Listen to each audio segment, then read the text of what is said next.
Hello friends, teachers, hope you're doing well. Today we're looking at the first lesson in section 25. As we focus on Emma Smith, our bullseye is to help students understand ways they can become more like the Savior. And so Emma is going to be used as someone who's Christ-like, and we can learn from her and draw closer to the Savior that way. I like the idea of starting class with some trivia, something that's a little bit fun. We have maybe displaying a picture and ask students what they know about her. Just to add a little bit to that, you can say, hey, in pairs, groups of 3, I'm going to give you 45 seconds. And I want you each come up with 5 facts about Emma Smith. Try not to stretch too much, but as we get closer to 45 seconds, you can stretch. But somebody use your hands and you're going to come up with 5. And so after 45 seconds or a minute, you can have students. Let's see how many we got. Everyone stand up. You're going to name one fact, and when you're out of ideas, just sit down. But we're just getting students talking, moving, and thinking about what they know about Emma Smith.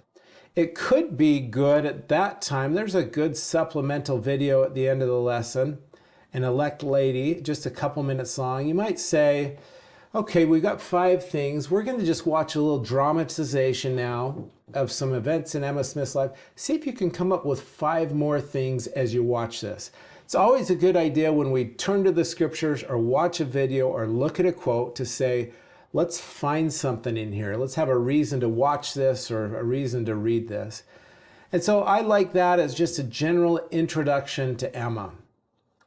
Then we're ready to get into the scriptures as we can share this. Today we're going to look at things about Emma that would help us draw closer to the Savior. We've got these stories. You can review these on the slide if you want.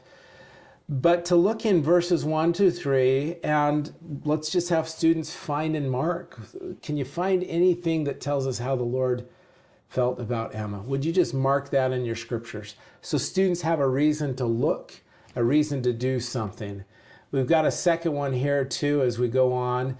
Let's look at 4 through 9. Would you mark what the Lord told Emma to do? Mark that in your scriptures.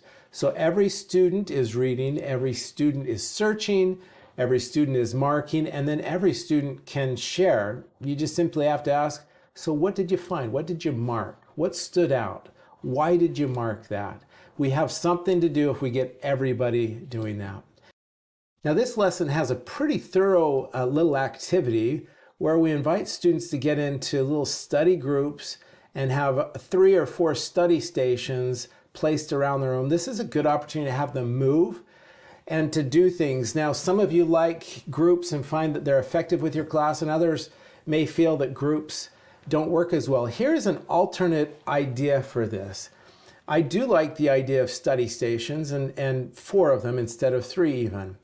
Now, you could have 4 study stations, or you could tell students, we're going to have an introduction to Emma, and I want you to have a personal experience. So this is like a museum tour where you're going to wander around to 4 different stations and learn a little bit more about Emma and a little bit more about Jesus and how we can be like Jesus.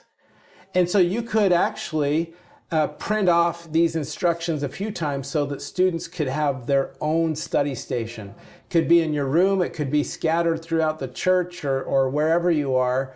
But you could say there are 4 different stations. You each need to be at one of those. They can sit down, they can study their scriptures. For example, in the Murmur Not, they're going to see how Emma was an example of doing that, where that was difficult, but where Jesus didn't murmur, and what we can learn from that as we try to be more like Jesus. And so they could sit down at the station and have an experience with that. When they're done, they're going to go to station number 2. But you might have several station number 2s, and they've just got to find one. But they're going to have, 10, 15 minutes to wander around to the different stations, to sit down, maybe quietly, or in groups if that works best with your class, and have an experience where they're learning a little bit more deeply. Now, just for your reference, these little stations instructions can be found in the slides, where you just print out. You can see the note this slide was created, so you can print it as the handout for the station.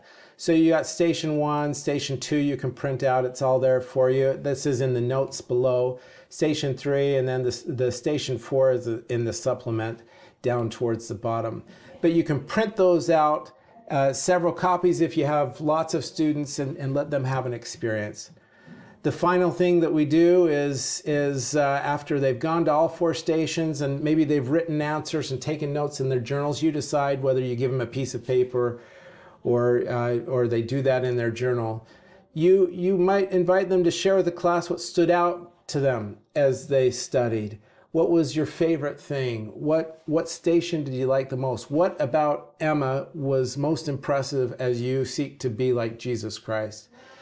But this is a pretty active lesson. They're getting to know Emma, but they're really developing Christ-like attributes that would help them to have greater peace, greater joy, greater companionship with the Spirit in their lives. I think it'll be a great one. Thanks for all that you do.